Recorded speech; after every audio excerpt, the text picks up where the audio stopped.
From Gaza now to southern Egypt, where archaeologists have discovered the tomb of High Priestess adorned with well-preserved wall paintings. The Egyptian Minister of Antiquities believes the tomb found near the Giza pyramids was built for a woman priestess named Hetpet, a relative of the 5th Egyptian dynasty. She was associated with Hathor, the goddess of fertility.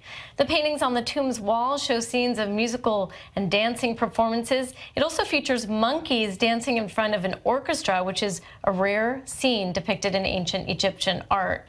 And joining me now to talk more about this is Dr. Galit Tovel, an Egyptologist, formerly from the Hebrew University. Galit, so good to have you with me. Tell me a little bit about this find. It's quite rare that it would be a tomb for a woman that would be so lavish.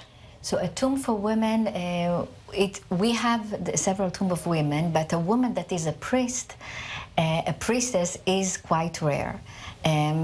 Not without, we know in the manuscript that we have women that served as priestess in the ancient Egyptian history, but to find a tomb like that from this period, it's very rare.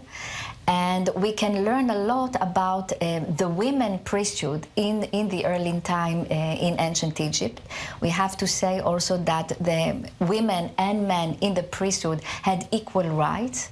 And this special priestess, her name is Hetpet, which means that she is doing the wish of the sky, meaning the wish of God, because the woman, the goddess that she is representing, it's the goddess of the sky. It's the goddess of fertility, by the name of Hathor. So probably she could be her high priest. And this cult of this ancient goddess mostly was served and worshipped by women. And it's one of the earliest cults in ancient Egypt. We have to say that the early time of ancient Egyptian history, in the priesthood, women had more power than men and diminished slowly over the time. So, yeah.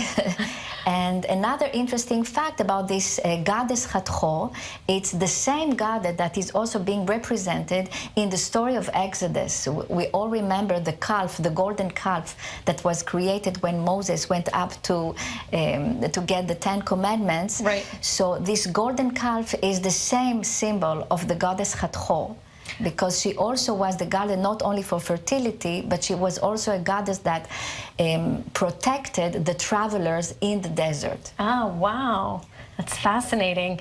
And only women worshipped her? Men worshipped a different, one of the other gods? Well, men worshipped her as well, but the priesthood of Hathor was mainly for women.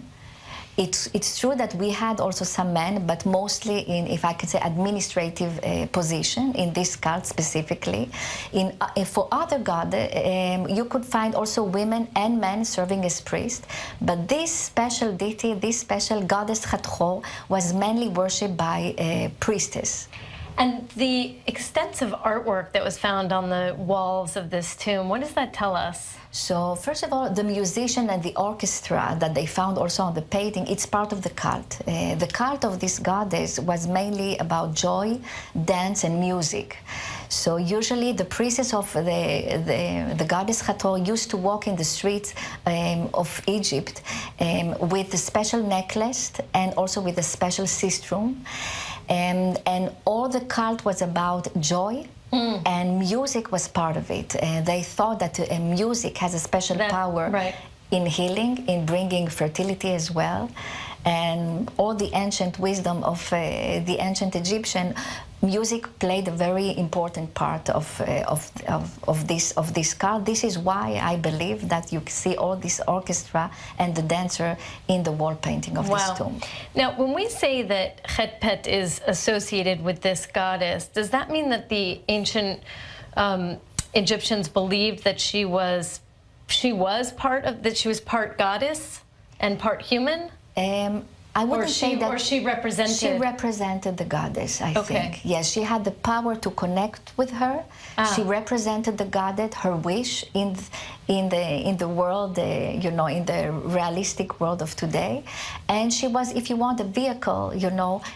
The prayers went straight Exactly. to her. Okay. Exactly. And if she was the high priest, she was the only one who was allowed to enter to the holy shrine of this goddess. So if Chetpet is the high priestess of this goddess, she was the only person who was allowed to enter the shrine and to do, you know, the whole tradition all in the front rituals of there. Exactly, of her statue. Fascinating. Thank you so much, Dr. Galit Tovel, for joining me. We're going to take a quick break, but don't go anywhere. We have so much more coming up for you here on the Holy Land Uncovered. Stay with us.